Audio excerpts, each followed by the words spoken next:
précisions sur le cadre budgétaire à moyen terme 2024-2026, nous les aurons dans la rubrique chiffres clés présentée dans cette nouvelle édition de Zoom Eco Live. Mesdames, Messieurs, bienvenue à vous tous qui êtes déjà connectés.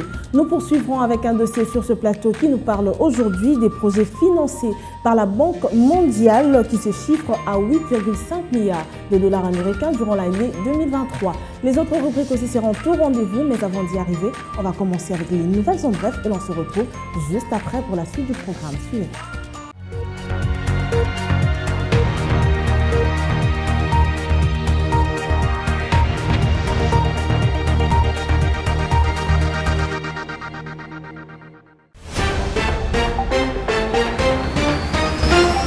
Information du jour. Après plusieurs semaines du 17, les prix du cuivre devaient enregistrer une légère hausse de prix au cours de la période allant du 28 août au 2 septembre 2023. D'après les projections de la Commission nationale de mercurial du ministère du Commerce extérieur, la tonne de cuivre devrait se vendre cette semaine à 8 269,60 $ la tonne contre 8 232,45 $ la tonne une semaine auparavant, soit un écart de prix positif de l'ordre de 37,15 $ américains.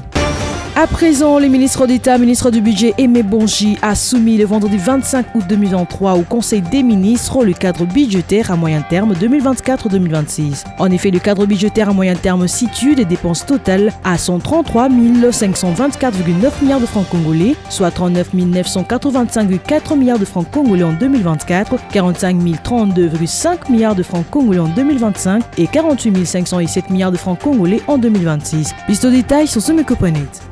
Poursuivons ces informations avec l'ambassadeur des États-Unis en République démocratique du Congo, Lucie Tamlin, en compagnie du ministre d'État, ministre de l'Aménagement du Territoire, Guy Luando, a procédé ce mardi 29 août 2023 au lancement des travaux de construction de la nouvelle ambassade américaine 6 avenue de Forces Armées, croisement avenue Mombourg dans la commune de la Gombe à Kinshasa. Plus de détails sur Zoom Coponet. Enfin, le voyage du président chinois Xi Jinping en Afrique du Sud a renforcé l'amitié traditionnelle entre la Chine et l'Afrique. Par la même occasion, elle a bâti un nouveau consensus sur la coopération sud-sud et a ajouté une énergie positive à la paix et au développement. C'est du moins ce qu'a déclaré le vendredi 25 août 2023 Wang Yi, membre du bureau politique et comité central du Parti communiste chinois et ministre des Affaires étrangères en marge du 15e sommet de BRIC. Plus de détails sur Zoom Coponet.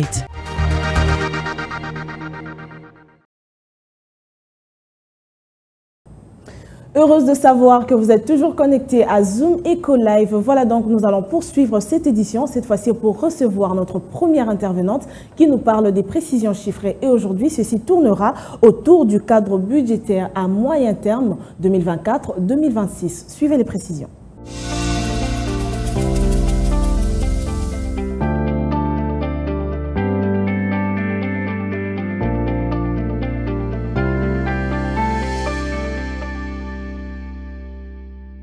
Des précisions sur les chiffres nous reviennent encore avec Judith Unamaka qui est déjà sur ce plateau. Judith, bienvenue. Merci Piombo. C'est un plaisir de vous recevoir et pour commencer, on va déjà prendre l'actualisation du taux de change à l'officiel et sur le marché parallèle aussi. Voilà, concernant le tarif de change actuellement en République démocratique du Congo, commençons par le taux réglementaire et présentement, 1 dollar revient à 2465 francs congolais, un franc CFA s'altère à 4,07 centimes et 1 euro vaut 2676 francs congolais. Prenons maintenant l'espace marché parallèle. Nous avons choisi aujourd'hui l'Emba et dans cette commune, 1 dollar revient à 2700 francs, un franc CFA se troque à 4,31 centimes et 1 euro s'aliène à 2800 francs. Alors, le cadre budgétaire à moyen terme, on en parle aussi dans ce nouveau numéro des chiffres clés. À combien situe-t-il ces dépenses totales? En effet, le cadre budgétaire à moyen terme situe les dépenses totales à 133 524,9 milliards de francs congolais, soit 39 985,4 milliards de francs congolais en 2024, 45 032,5 milliards de francs congolais en 2025 et 48 507 milliards de francs congolais en 2026. Alors, d'après la même source, la programmation budgétaire de 2024 à 2026 dégage un solde global négatif de 12 510,2 milliards de francs congolais, soit près de 2,1% du PIB imputable au pouvoir central. On va finir avec vous pour prendre les grandes lignes de ce cadre budgétaire à moyen terme, précisément 2024 et 2026. Voilà, en matière de recettes, les actions ci-après visent à augmenter le niveau de recettes publiques. Je cite les réformes pour l'élargissement de l'assiette fiscale, la poursuite de réformes fiscales et douanières amorcées en vue d'accroître la pression fiscale et de maîtriser l'assiette imposable, la poursuite du processus de digitalisation des impôts et des taxes, le recours aux dons et à l'emprunt sur le marché financier domestique et international. Et en matière de dépenses, la politique budgétaire devra demeurer expansionniste tout en veillant à des niveaux de déficit acceptables pour ne pas obérer la viabilité budgétaire. Alors les dépenses publiques seront principalement axées sur la poursuite du relèvement du défi du développement. Merci à vous Namaka pour toutes ces précisions. Retrouvons-nous prochainement. C'était un plaisir.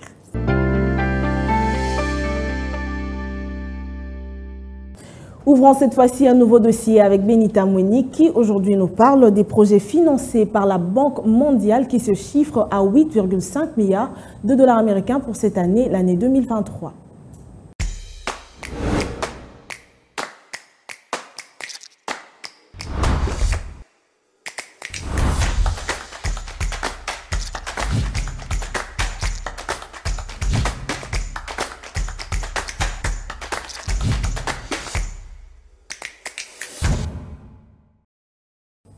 Benita Mweni, c'est un plaisir de vous recevoir sur ce plateau. Bienvenue. Merci Piombo. Avec vous aujourd'hui, nous allons parler des différents projets financés par la Banque mondiale ici en République démocratique du Congo. Alors avant ceci, on va faire une petite rétro en 2018 pour parler du portefeuille des projets financés justement par la Banque mondiale. À combien ça s'est élevé en cette année, mais aussi parlez-nous de son évolution jusqu'à nos jours.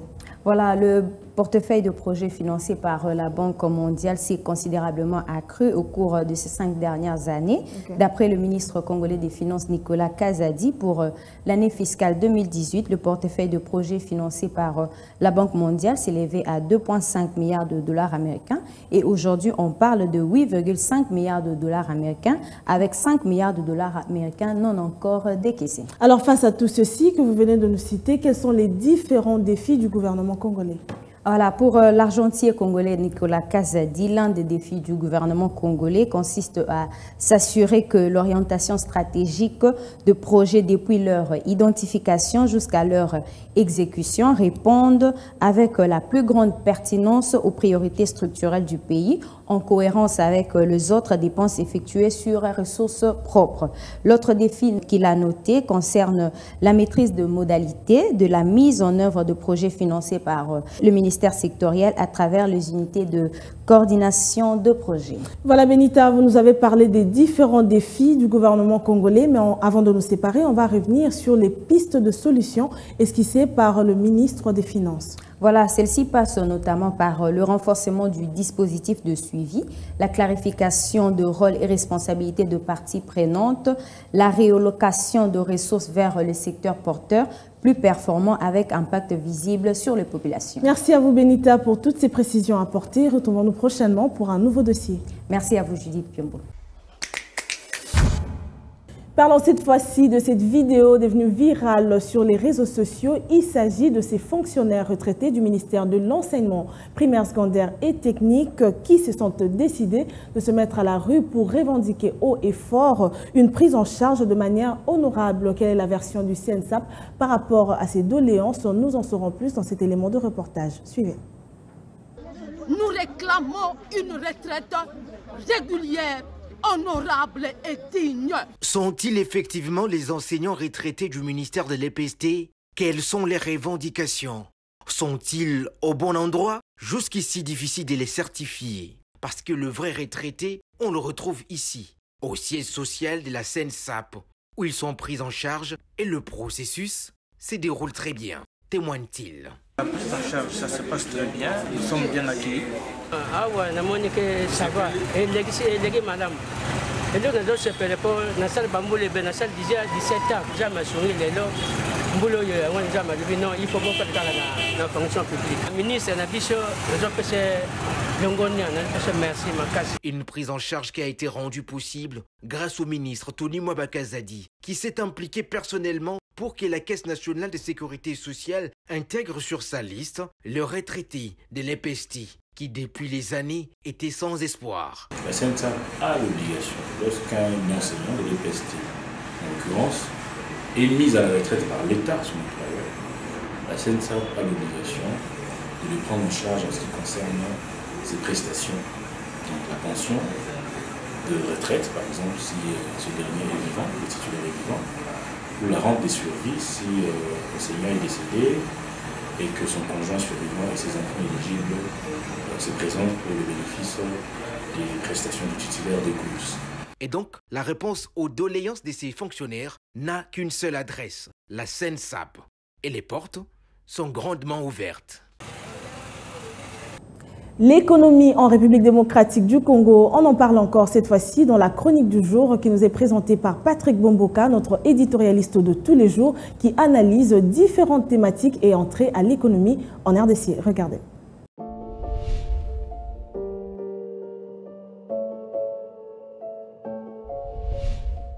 Bonjour. Les perspectives économiques de la République démocratique du Congo pour le reste de l'année 2023 sont bonnes, selon la Banque centrale du Congo, qui projette un taux de croissance autour de 7%. Au cours de la première moitié de l'année 2023, l'économie congolaise, comme beaucoup d'économies dans le monde, a continué de faire face aux effets néfastes de chocs ayant amené des pressions tant au niveau du marché d'échange, au niveau de l'inflation qu'au niveau des finances publiques. En tant qu'autorité monétaire, la Banque centrale du Congo utilise principalement 3 instruments pour stabiliser la situation du marché d'échange. Quels sont donc ces instruments? Premièrement, la Banque centrale du Congo joue sous les registres du taux directeur. À ce niveau, le comité de politique monétaire a donc décidé, en date du 8 août 2023, de relever le taux directeur de la Banque centrale du Congo de 11 à 25%. La Banque centrale du Congo a donc resserré sa politique monétaire afin de contenir l'inflation. Pour l'Institut d'émission, ce relèvement du taux directeur rend l'action de la Banque centrale plus efficace. Deuxièmement, la Banque centrale procède à la vente de devises. Ici, la Banque centrale du Congo intervient sur le marché pour vendre des devises dès lors que l'offre devient très insuffisante par rapport à la demande. Du coup, la Banque centrale du Congo met ainsi à disposition une certaine offre de devises pour contenir les pressions sur le marché d'échange. Tenez, rien qu'au mois de juillet 2023, la Banque centrale du Congo a injecté 200 millions de dollars sur le marché. Troisièmement, il y a des bons émis par la banque pour offrir une utilisation alternative d'une liquidité excédentaire. Lors de la séance d'adjudication du 25 juillet 2023, il a été proposé de porter les adjudications des bons BCC à 140 milliards de francs congolais. En effet, l'encours des bons BCC est passé de 120 milliards de francs congolais à 40 milliards de francs congolais, soit une injection hebdomadaire d'environ 80 milliards de francs congolais. Merci de nous avoir suivis.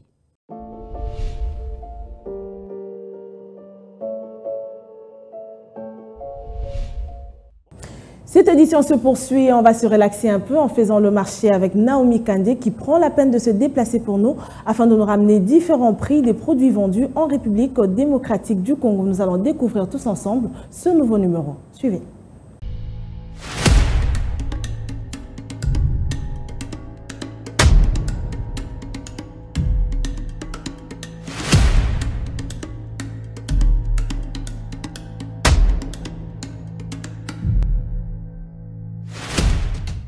Chaque rentrée scolaire est un challenge à la fois financier et moral, parmi lesquels on retrouve les uniformes scolaires portés dans les établissements d'enseignement primaire et secondaire.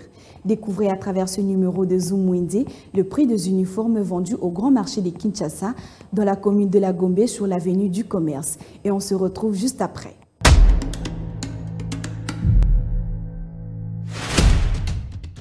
Commençons notre marché avec 1 mètre de tissu blanc de la première qualité au prix de 8 000 francs et 10 000 francs.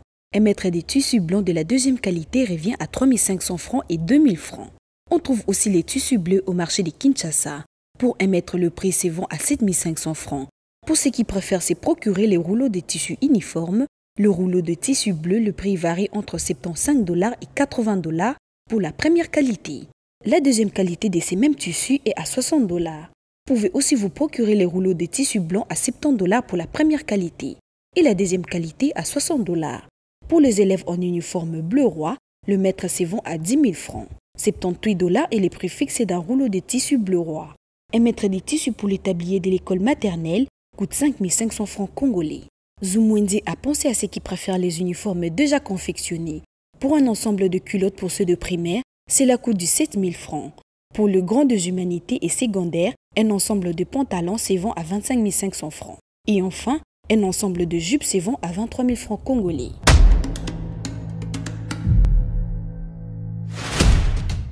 C'était tout pour ce numéro de Zoom Wednesday. Restez connectés sur Zoom Eco Live pour ne rater aucune information.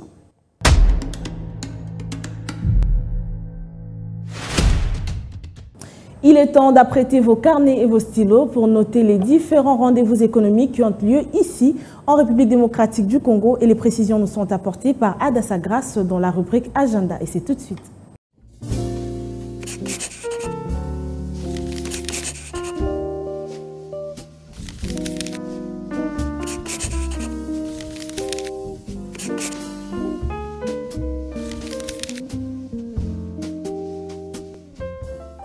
Bienvenue à l'agenda, voici les entrevues du jour. World Design organise un salon des e-commerce Kinshasa le mercredi 30 août 2023 de 11h à 15h et abordera le thème suivant: comment acheter en Chine chez Alibaba et être livré à Kinshasa en toute confiance. La participation est fixée à 15 $. À présent, un autre rendez-vous avec Groupside en collaboration avec le comité estudiantine de l'ISP Gombe qui à son tour organise une formation en leadership et développement personnel le 30 août 2023 de 9h à 13h. À présent, une conférence d'affaires sur comment créer une entreprise de prestation de services en RDC s'y tiendra le dimanche 3 septembre 2023 à partir de 14h à Kinshasa et ne sera pas gratuite car le frais de participation est fixé à 25 $. Et pour finir, signalons que l'activité Expo Béton initialement prévue le 6 septembre prochain est reportée à une date ultérieure. Merci de nous avoir suivis. Au revoir.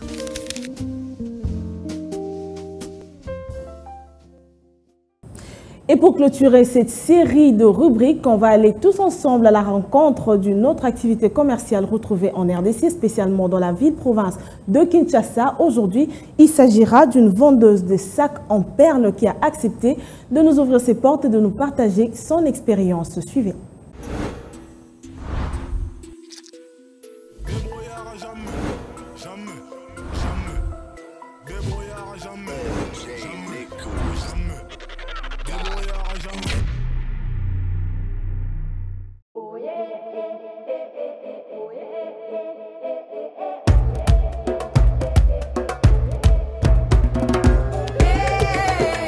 eza lieu na nga travail na sala mosala na nga mapapa na fabrique yango mpo basac en perle donc bamodele eza ebele.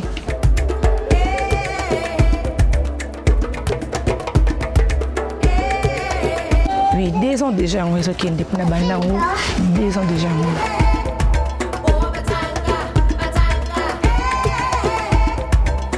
Pour nous gagner na mosala premièrement faut-il yango kaka mayele oyeba eloko oyo osala. Moi, je vais garder que non, je vais gaspiller bizarrement. Je vais utiliser autant et puis je vais garder autant. Il faut que je m'aille.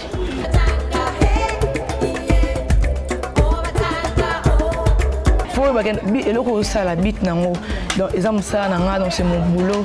Et il est ça en fait. Donc, il faut que je gérer que non, pour nous économiser.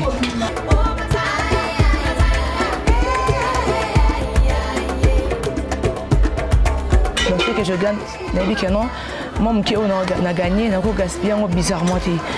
Donc, utiliser autant et puis le reste, même si ça 100 francs, si on a gardé les lobby et au bout de la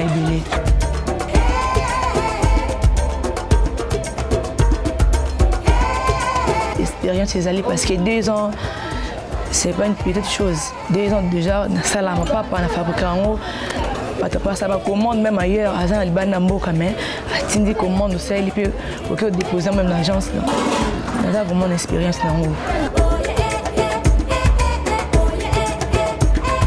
Le gouvernement, premièrement, mailler les alliés, volonté et courage, mais il faut qu'ils ont manqué la possibilité en fait.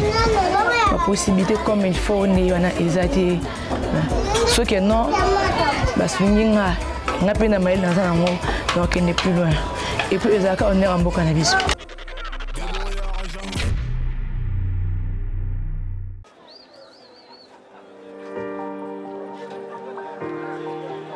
détails du marché, nous avons appris à vous connaître, à vous comprendre et vous apporter plus de lumière. Désormais, avec vous, c'est parti pour un voyage de rêve vers une destination meilleure.